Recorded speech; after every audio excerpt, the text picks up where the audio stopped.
Hello दोस्तों, 2024 में power sector को हम लोग इस वीडियो में समझने वाले हैं। 12 कंपनीज की लिस्ट लेकर आए हैं इस वीडियो में दोस्तों। तो देखिए, जब हम पावर सेक्टर की बात कर रहे हैं तो दो यहां पर पार्ट हुए। एक होता है पावर जनरेट करने वाली कंपनियां, जैसे जो थर्मल पावर, मतलब जो कोयले से जो पावर या जो इलेक्ट्रिसिटी है वो जनरेट करती है।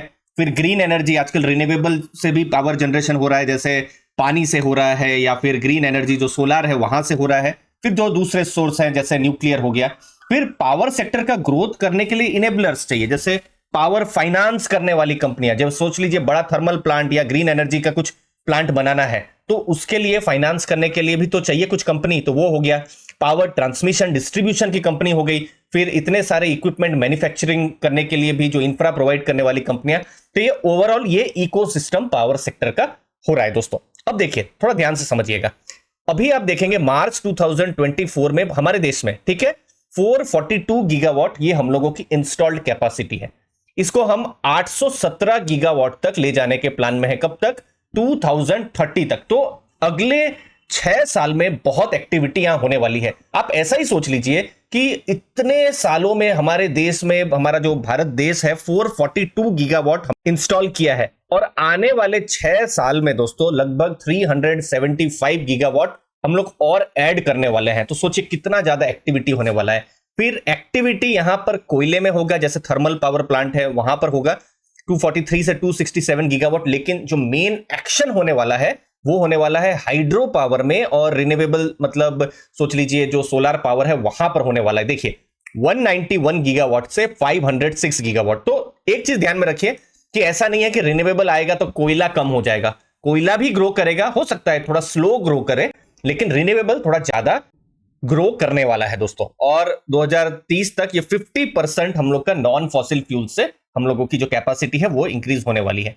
अगर आप देखेंगे कितना यूनिट ग्रो हो रहा है, तो 2022 से लेकर 27 7% ग्रोथ होने का अनुमान है। ये बिलियन यूनिट में बात हो रही है। इससे ये भी हिंट मिल रही है कि जो हम लोगों का पर कैपिटा कंजम्पशन भी बढ़ रहा है। आप अपने ही लाइफस्टाइल में आसपास देख सकते हैं। सोच लीजिए जिनके पास एसी नहीं था वो एक एसी आ रहा है, जिनके घर में एक एसी था वो 2 एसी आ रहा है, 2 से 3 एसी आ रहे हैं। अब इलेक्ट्रिक कार्स भी आ रही है। तो उससे क्या हुआ है, पावर का जो इलेक्ट्रिसिटी का जो कंजम्पशन है वो बहुत ज्यादा हमारे आपके लाइफ में भी इंक्रीज हो रहा है। ये सब डेटा से पता चल रहा है। अब देखिए, अब पावर का कंजम्पशन तो इंक्रीज हो रहा है, लेकिन जो थर्मल पावर है, क्योंकि अभी तो थर्मल पावर पर बहुत डिपेंडेंट है हम, लेकिन वहां पर कैपेसिटी एडिशन नहीं हुआ है। और कैपेसिटी एडिशन नहीं हुआ है तो ये देखिए बिल्कुल लेटेस्ट, ये मई महीने का ही डेटा है, मई 9 का ही, जहां पर जून महीने में एक भारत का सबसे बड़ा पावर शॉर्टफॉल यहां पर हो सकता है। अब शॉर्टफॉल का मतलब ये नहीं है कि जो है पावर या बिजली बिल्कुल चली जाएगी। इसका मतलब है कि जितनी हमारे देश का ग्रोथ के हिसाब से जितनी जरूरत है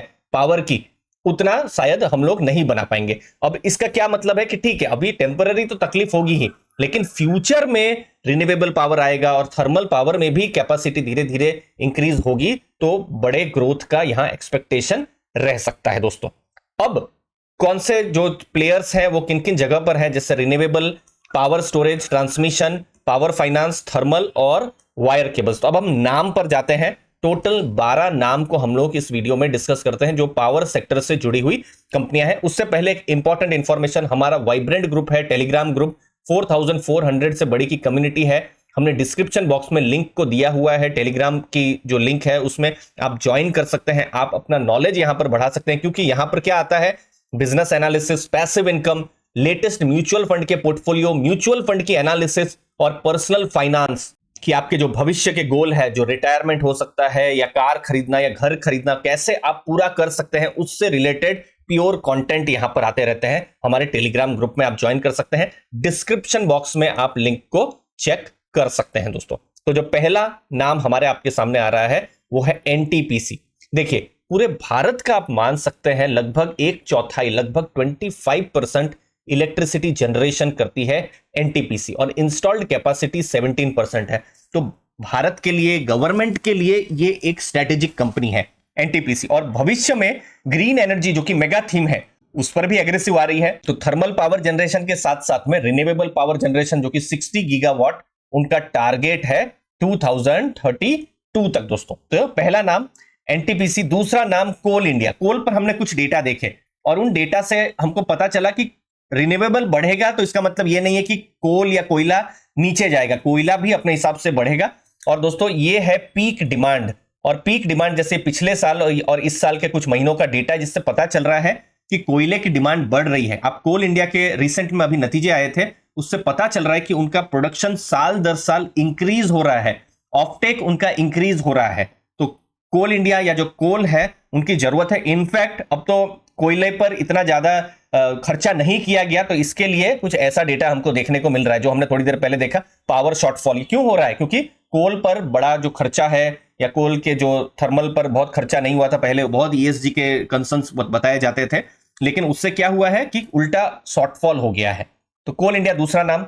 तीसरा नाम है टाटा पावर। टाटा पावर मुझे लगता है बहुत सारी जगहों में है, पावर जनरेशन में है, उसके साथ साथ रिन्यूएबल पर भी है। जनरेशन मतलब कोयला पर है, लेकिन अभी उन्होंने वहां कम कर दिया है, अभी वो फुल ऑन रिन्यूएबल पर आ गए हैं। पावर डिस्ट्रीब्यूशन में भी है, फिर इलेक्ट्रिक व्हीकल और उनकी जो चार्जिंग है वहां पर भी आपको देखने को मिलेगा। आप देखिए 11.3 गीगावाट का क्लीन ग्रीन एनर्जी का पोर्टफोलियो, थर्मल का भी पोर्टफोलियो है, ट्रांसमिशन का भी है, पंप्ड हाइड्रो का भी है, फिर उसके बाद उनका डिस्ट्रीब्यूशन में भी उनके पास 12.5 मिलियन में है। अगर आप ओडिशा स्टेट से बिलोंग करते हैं तो टाटा पावर वहां पर डिस्ट्रीब्यूशन में है, फिर सोलर ईपीसी में है। तो बहुत सारे पॉइंट्स को जो टाटा पावर है, जो पावर सेक्टर है, वहां पर टच कर रहा है दोस्तों।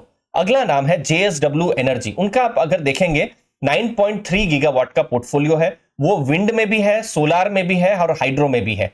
तो ये बहुत इंटरेस्टिंग हो जाता है। तो ऑपरेशनल एसेट्स भी है और अंडर कंस्ट्रक्शन भी है, और एक बड़ा पाइपलाइन भी है, चाहे वो सोलार का हो या विंड का हो। तो एक इंटरेस्टिंग नाम हमको जेएसडब्ल्यू एनर्जी भी देखने को मिल रहा है। अगला नाम सुजलॉन।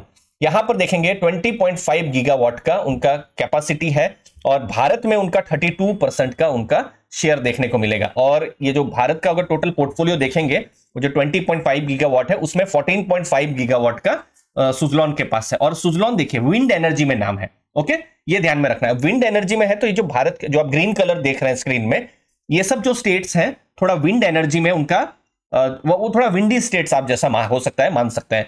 जैसे वेस्ट के स्टेट है राजस्थान, गुजरात, महाराष्ट्र, साउथ में जैसे कर्नाटका, तमिलनाडु, आंध्र प्रदेश, तेलंगाना, तो वहां पर उनका पोर्टफोलियो थोड़ा ज्यादा देखने को मिल रहा है सुजलॉन एनर्जी का। दोस्तों यहां पर मैं आपको सिर्फ 12 नाम बता रहा हूं, यहां पर कोई भी कंपनी या स्टॉक उनका डिटेल में एनालिसिस हम नहीं कर रहे हैं, सिर्फ नाम हम डिस्कस कर रहे हैं, ये आपको ध्यान में रखना है। अगला नाम है एबीबी। अब जैसे हमने कहा था ना, कुछ कंपनियां इनेबलर्स हैं, इनका क्या काम है, जैसे रिन्यूएबल में कुछ बड़े स्मार्ट पावर सॉल्यूशन बनाना है, या फिर कोई इंस्टॉल करना है, इंस्टॉलेशन प्रोडक्ट, या फिर कुछ ऑटोमेशन का काम है, तो वहां पर एबीबी का यहां पर काम आता है। अगला नाम है केईआई इंडस्ट्री। सिमिलरली ये भी इनेबलर है। उनका कहां काम आता है? तो देखिए ये पावर बनाते नहीं है, लेकिन पावर या इलेक्ट्रिसिटी के लिए चाहिए क्या?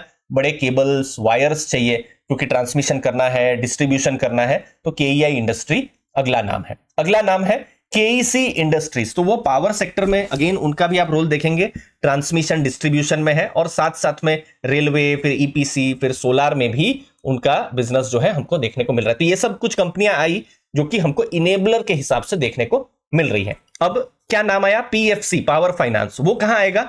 पावर फाइनेंस करने के लिए। सोच लीजिए कोई बड़ा पावर प्लांट बनाना है, तो पैसा कहां से आएगा? कौन लोन देगा? तो पीएफसी लोन देगा। पीएफसी हमको आपको लोन नहीं देगा, वो बड़े पावर प्रोजेक्ट्स के लिए लोन देगा। और इनफैक्ट 8-10 साल पहले पीएफसी को या आरईसी को बहुत चैलेंजेस भी आए थे। किस तरह के चैलेंजेस? की एनपीए हो जा रहे थे। लेकिन अब थीम अलग ही है कि रिन्यूएबल पर फोकस, अब किस तरीके से पोर्टफोलियो बिहेव करता है वो अगले 3-4 साल में हमको पता चलेगा। रेटिंग अभी आप देखेंगे AAA की है, गवर्नमेंट उनको ओन करती है, और एनबीएफसी ग्रुप है भारत का, अगर आप देखेंगे तो सबसे बड़ा पावर फाइनेंस, और अभी रिन्यूएबल एनर्जी पर भी उनका फोकस जा रहा है। तो पीएफसी है, तो आरईसी भी अगला नाम बिल्कुल आना ही चाहिए। तो आरईसी भी है, वो भी पावर फाइनेंस में बड़ा नाम है, रेटिंग उनकी भी मजबूत है। और पावर सेक्टर के साथ साथ अभी धीरे धीरे लॉजिस्टिक्स है या इंफ्रास्ट्रक्चर है, वहां पर भी धीरे धीरे आरईसी आपको देखने को मिलेगा। तो ये दोनों कंपनियां कौन सी होगी? पावर फाइनेंस और आरईसी की, जो पावर फाइनेंसिंग में रहेगा। और इनफैक्ट कुछ गवर्नमेंट की नोडल स्कीम्स हैं, जैसे सौभाग्य स्कीम है या रूफटॉप सोलर है, वहां पर आरईसी नोडल एजेंसी भी है। अगला नाम है दोस्तों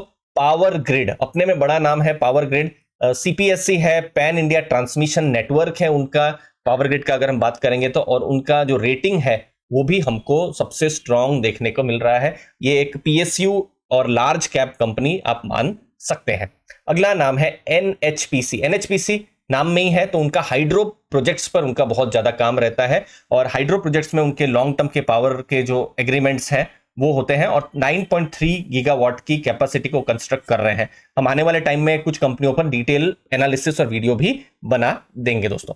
आखिरी नाम है SJVN। SJVN उनके बहुत स्ट्रांग विजन है। लास्ट जो फाइनेंशियल ईयर था 2 गीगावाट का उनका पोर्टफोलियो था, लेकिन अगले मतलब 2030 तक उनको 25 गीगावाट तक का उनका विजन है। तो आने वाले टाइम में बहुत ज्यादा SJVN पर फोकस देखने को मिलेगा। उनका भी हाइड्रो पावर में काम है, लेकिन सोलार में भी वो एग्रेसिव आ रहे हैं। तो यहां पर SJVN और NHPC दो और इंटरेस्टिंग नाम हमको देखने को मिल रहे हैं दोस्तों। तो टोटल 12 नाम को हमने डिस्कस किया। कुछ कंपनियां जो पावर जनरेशन में है, कुछ कंपनियां पावर फाइनेंस में है, कुछ कंपनियां जो पावर इनेबलिंग में भी है। तो हमने लगभग बहुत सारी कंपनियों को डिस्कस करने की कोशिश की। हाँ, बहुत सारे दूसरे भी नाम हैं। अगर कोई दूसरा नाम आपको आ रहा है तो जरूर मुझे कमेंट सेक्शन में भी बताइएगा। मुझे उम्मीद है वीडियो से आपको वैल्यू मिली होगी। आपके समय के लिए बहुत बहुत धन्यवाद। थैंक यू दोस्तों।